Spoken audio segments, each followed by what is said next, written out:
Charlie.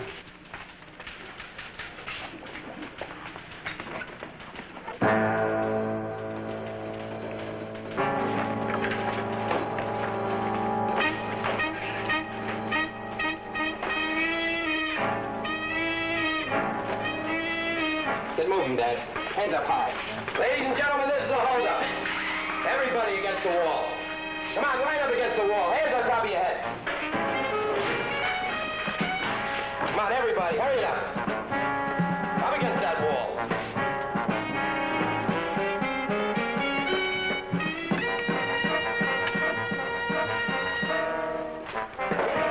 Turn back, Pop. Okay, Captain. Excellent, General. All right, don't anybody move until we're gone. Stay right there.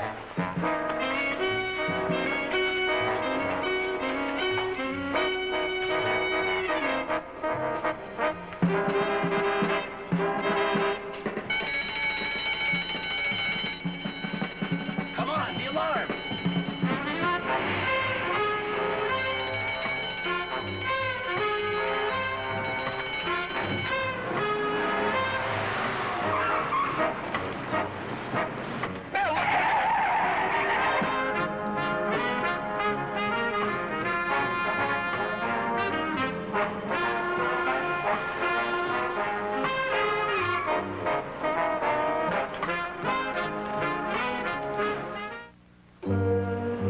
The bank had been robbed of $80,000. More important, Mrs. Josie Talafario and her 6-month-old baby were both in the hospital in critical condition. We wanted the men who had run them down. We immediately went to work with the robbery division. My name is Frank Ballinger, Detective Lieutenant M Squad, a special detail of the Chicago Police.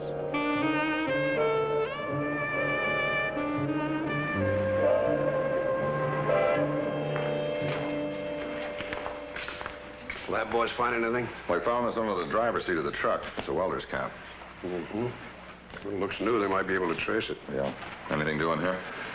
Well, they knew what time the cash went into the vault, the fact that the bank was being remodeled, even with the guard's name. Matter of fact, he's the only one who saw their faces. He's trying to make a sketch of one of them. Yeah. Yeah, that's pretty close to the way he looked. The fellow that come in first. You're pretty sure? Well, I couldn't describe him any better than that. But that's about the way he looked.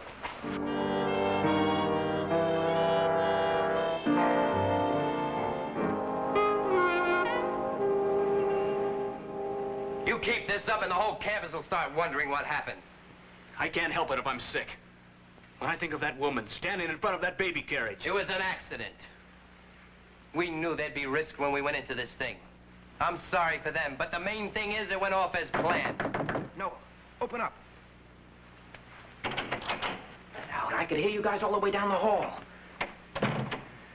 I've been trying to talk some sense into him. A little thing goes wrong and he goes all to pieces. 2 people dying because of us. And you call that a little thing? I've been thinking about it, too. Supposing we send that woman some of the dough. Yeah. Enough to pay for the hospital expenses. What do you say, Noel? We could mail it to the hospital. They couldn't trace it. We agreed not to spend that money until we graduated next June. Then go to South America and invest it where it can't be traced. The paper said her husband's a day laborer. They haven't got a dime. Will it help your conscience? So you'll forget? Yes, I promise. I'll feel better about it, too, Noel. You want me to send it? No, I'll do it. That way I'll make sure it can't be traced back to us. What's her name? Mrs. Josie Talafario.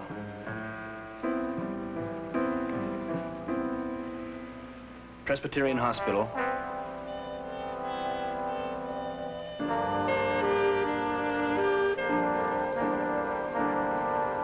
Chicago, Illinois.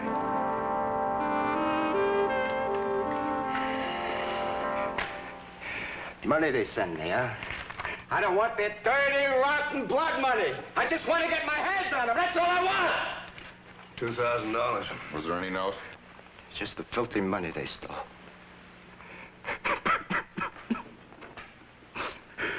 My wife and baby are dying. And they think they can buy our forgiveness. Postmarked last night, 10 p.m., main post office. Hey, look. You cops use all kinds of scientific stuff, huh? I mean, you can dope out the handwriting and the paper and things like that. You can find those guys from this, can't you? Well, we're certainly going to try, Mr. Teleferio. Yeah, okay. Well, I gotta get to work, huh? You trace that letter, huh? You find those guys? We'll find them. If Josie and my baby die, I'll kill those guys. Mr. Telefer...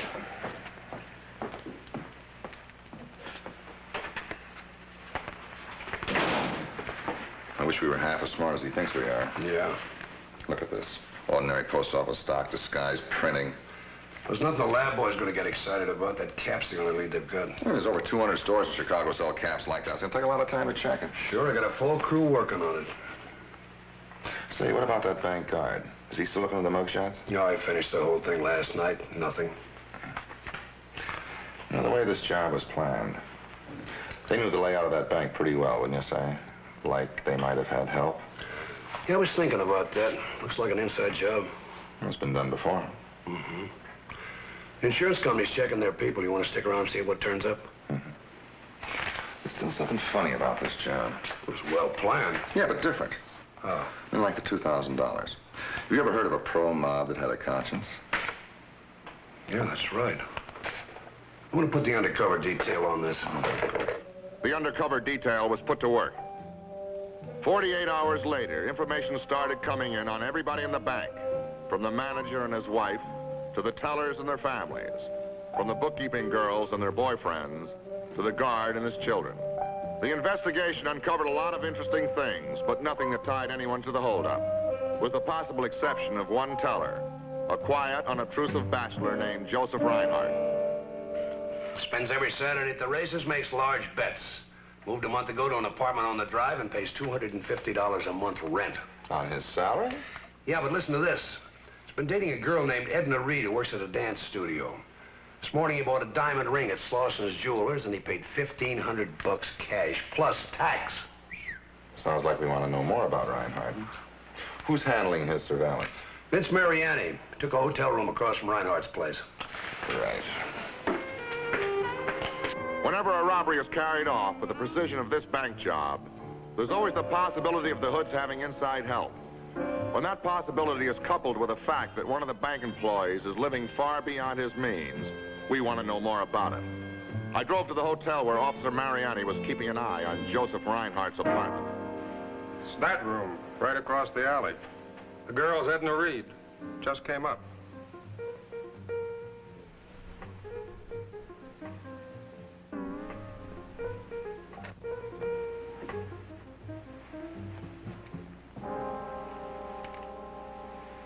Can you see okay? Yeah, fine. He's got the ring with him. Looks like he's going to try to surprise her with it. Vince, can you read lips from here? That slug I took in my ear raised my rating. I'm the #1 lip reader on the force. Okay, take a look.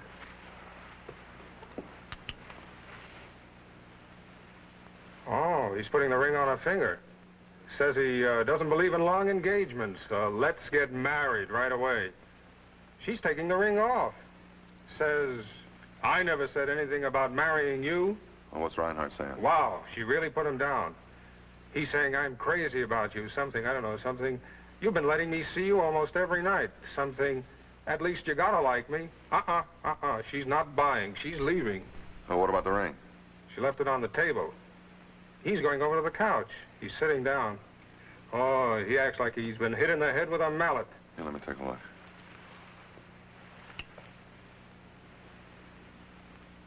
And she put him down all right.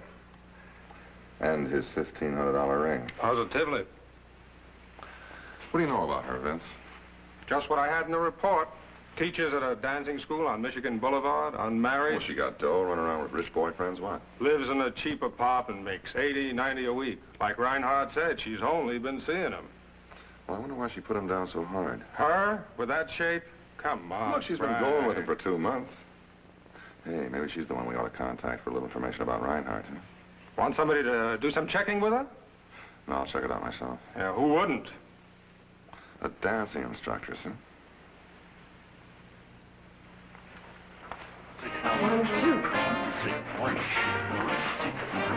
Hey, it's not bad. I mean, considering it's only my second lesson. Not bad at all, Mr. Powell, considering it's only your second lesson. Yeah, thanks. I wish I was doing as well with you, though. I'd still like that date. Side, 2, 1, 2, 3. Side, 2, 1, 2, 3. You know we're not supposed to date our students, Mr. Powell. I just think that's a polite brush-off. What's the matter? You got another guy? I mean, like the guy that phoned you yesterday? What makes you say that? Oh, the way you rushed off when the girl came in and said you had a phone call waiting for you. You seemed real, enthusiastic and excited. Besides, just get rid of him, that's all. He's a real goof. Yeah, I know the type. Old but filthy rich. Side, 2. He's pretty close. He's a banker. A banker? What you do, need him here? Well, I guess school's over for today, Mr. Powell. Well, how about a little homework, teacher, huh? Like, say, some dinner and maybe a little entertainment? I really shouldn't. You know, if the boss ever found out, he'd fire me. Well, I'll tell you what I do. If he fires you, I'll buy the joint and we'll fire him. Okay. You can pick me up at 7. Viola Apartments, 2800 Bixel. 7 o'clock, Viola Apartments, 2800 Bixel? Mm-hmm. It's a day.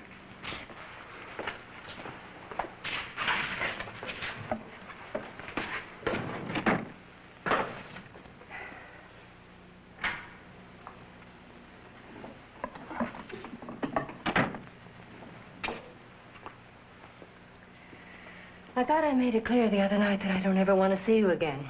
Well, you know me, Edna, always taking the long odds. Well, this is one time there's no chance for a payoff. And don't call me here again.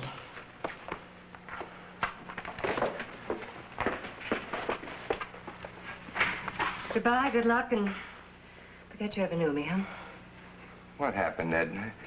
You must have liked me at least a little bit. You got somebody better?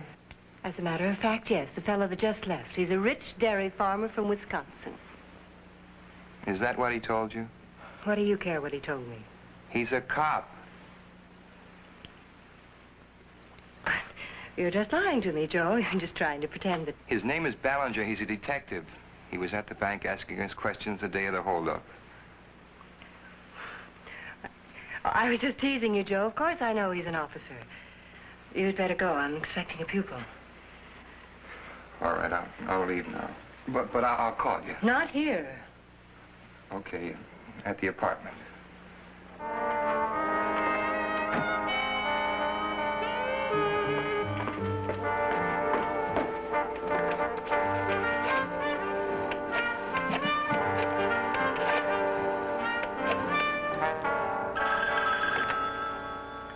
Yes? Oh, Edna, hi. Oh, you mastermind. We're going to commit one perfect crime. Well, it turned out to be not quite so perfect after all. Stop it, Edna. Listen, watch what you say over the phone. A man came in to take dancing lessons from me. He said he was a rich dairy farmer from Wisconsin. He tried to get information from me about Reinhardt, and I find out he's a detective. You're sure of that? Yes, I'm sure of that. Oh, you figured out the perfect crime. Said they'd never get to us. Well, it looks like they've gotten to us already. Stop it, Edna. Don't panic. Be quiet and listen to me. They're fishing. They don't have any evidence. No. Listen, slow down and listen. Pack your things. I'll get Phil's car, and I'll be at your place in 15 minutes. Yo, see what he remembers, huh? I'll hold on. You know, once in a while, this job pays off with a bonus. Yeah, like what? Well, I'm going out tonight with a beautiful woman. On business, of course, and expenses. Of course. But we may not need any information on Reinhardt now. Looks like we got lucky. The guy in a surplus store thinks the welder's cap came from his place. He sold 3 of them a week ago. He's checking his sales slips now. Yeah, go ahead. Well, is he sure? Fine, bring him down here. We'll see if he can make an ID. Right.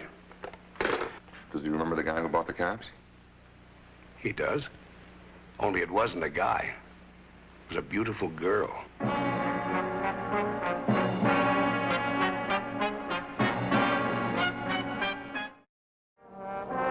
The owner of the surplus store came down to M Squad. He said the girl had bought 3 caps and 3 sets of workman's clothes. She was 5 feet 8 inches tall, about 115 pounds. He remembered she was blonde. I kept thinking the girl I had a date with was also a blonde. I'd been chasing Edna Reed to check on Joseph Reinhardt. Now it appeared I should have been chasing Joseph Reinhardt to check on Edna Reed. With a not-so-strange premonition, I went to keep my date. But Edna Reed was gone. Her apartment manager said she had packed and left an hour before. No forwarding address. I called into Captain Gray. He had more information. The head of the dancing school had brought in a photo of Edna Reed, and the surplus store owner had identified her positively as the blonde who had bought the welder's outfits. I proceeded to Reinhardt's address. Here? Oh, she's not here. Well, what makes you think Edna's here? Then where is she? Well, she didn't want to see me anymore. Oh, but there's still a professional bond between you two. You were afraid that we were getting too close, that she'd crack, so you had her take a powder. I don't follow you. Well, maybe you'll follow this. We know that you bought an expensive engagement ring for cash. And we know that you have other expenses that are way beyond your salary. Now, you can tell us where you got that money downtown. You're under arrest. Arrest? Oh, now, look, I knew it was against the law, but I never expected to be arrested. Almost everybody does it. Don't play games with me, Reinhardt. Just get your clothes on. Does the bank have to know that I've been playing the horses with a bookie? Bookie, what are you talking about? Mike Cass, a bookie over in Gary. All that extra money I've been making. What'd he do, turn me in because I was winning too much? Look, Reinhardt, will you try to make some sense? What's a book got to do with this? That money, the ring, this apartment, isn't that what you were talking about? Well, I won it on the horses. Well, look, I'll prove it to you. Now, hold it a minute. Okay? Okay.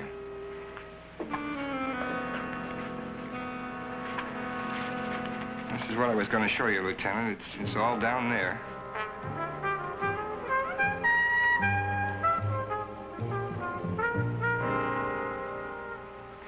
Look, it's impossible. Huh? Okay. I still say it's impossible. Nobody wins all the time. So Reinhardt was on the level about that, huh? The contact we made in Gary says that Cass confirmed it. Reinhardt's got some kind of a system. Cass refused to take any more bets from him. All balances, the winnings, all that dough he's been spending right down to the last lousy dime. Okay, so Reinhardt wasn't in on the bank job. He's clean. What about Edna Reed? What's his connection with her? Send Reinhardt in here. If you think Edna was involved in that holdup, you're wrong. Why, she's a... Nobody's making any accusations, Mr. Reinhardt. Just answer the questions, please. How'd you meet her? Well, she opened a small checking account at the bank a few months ago. She came by my window a few times. I invited her to dinner. Mm-hmm. She started asking questions, huh? About what time the money went into the vault, how much cash was on hand. She was interested in my job and what I did, and... What do you mean, interested? Her brother, he goes to college. He wants to have a banking career. Where does he go to college? I don't know, somewhere around Chicago. They lost their folks when they were children, and she's always taken care of them. But if you think Edna had anything to do with that holdup, you're wrong. She's a wonderful girl.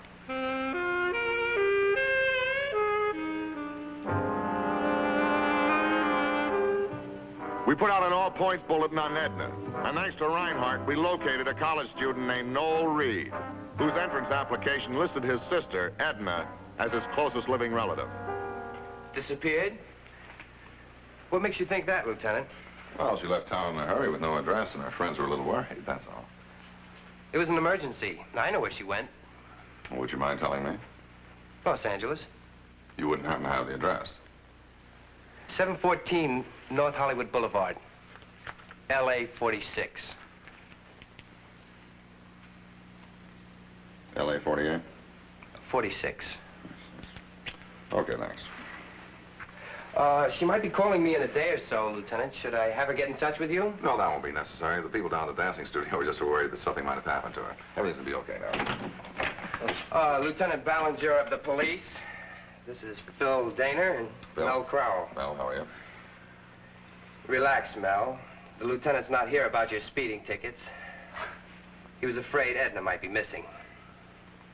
Well, I guess I better be going. Nice to meet you, boys.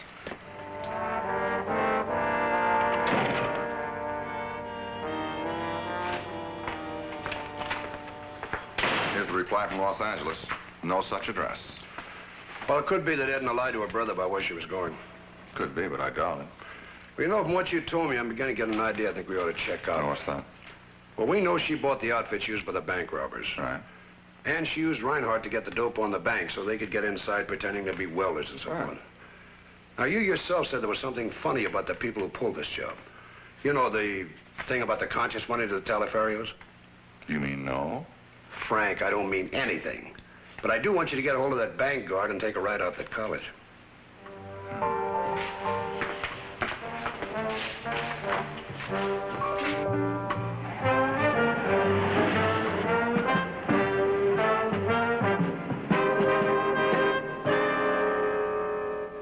Now, the period bell should be ringing in the next minute or so. So what I want you to do is to stand in the phone booth and close the door. Now, if you can't positively identify this boy, don't do anything. But if you do recognize him, signal me by opening the door and sticking your head out, okay? Yeah, I understand. This room right here.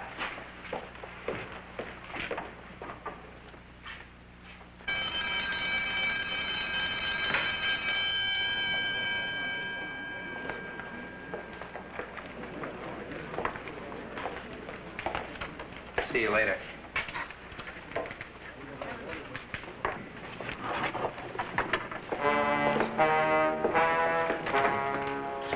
Oh, hi, Lieutenant. Looking for me? Yeah, Noel, I'd like to ask you a few questions. That's the one, all right, Lieutenant.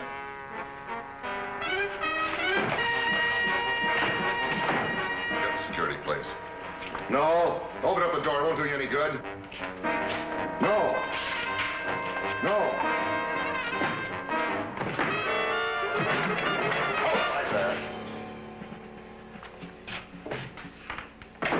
Now put that down. Drop it. I can't, Lieutenant. You see, it's filled with sulfuric acid. Put it down. I see you don't know very much about acid, but this is the most corrosive there is. A few drops of it'll eat through almost anything. Skin, bone.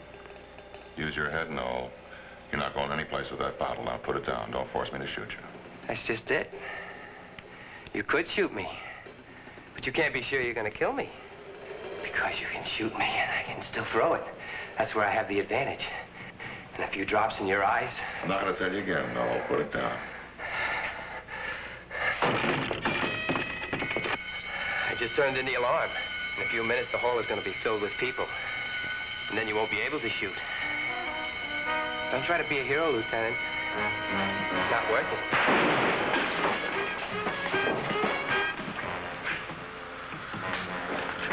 Come on, Henry. Let's go.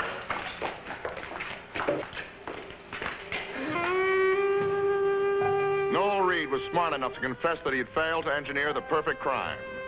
His two accomplices turned themselves in with the money. Luckily, Mrs. Talafario and the baby recovered. We brought Edna Reed back to Chicago, and she was convicted for conspiracy. Funny thing, Joseph Reinhardt paid for a lawyer, but she still wouldn't have anything to do with him. He's hoping she'll change her mind when she gets out. Some guys just never learn.